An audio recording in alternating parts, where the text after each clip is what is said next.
Cinta segitiga menelan korban, kali ini menimpa pria inisial AO, warga Taman Sidoarjo. Dirinya luka berat setelah ajak wanita selingkuhannya check-in ke sebuah hotel di kawasan Jalan Raya Siwalangkerto, Wonocolo, Surabaya, Senin 13 Februari 2023 sekitar pukul 9 waktu Indonesia Barat. Pacar si wanita ngamuk dan menghajarnya hingga babak belur. Pacar resmi yang merupakan pemuda asal Jambangan, Surabaya memukuli selingkuhan sang pacar hingga luka parah. Insiden tersebut terjadi di sebuah kamar di lantai 3 salah satu hotel untuk short time.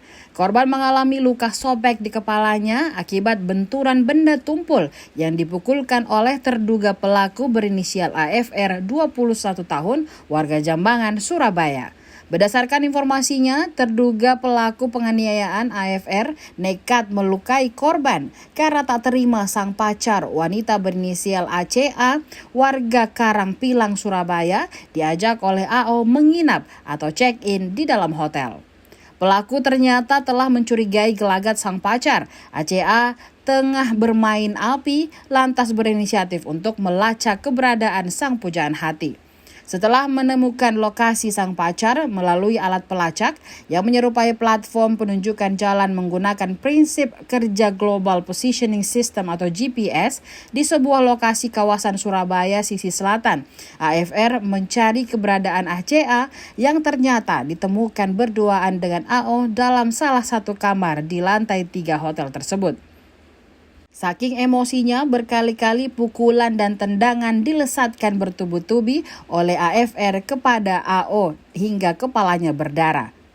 Pergulatan di antara keduanya menyita perhatian pegawai hotel.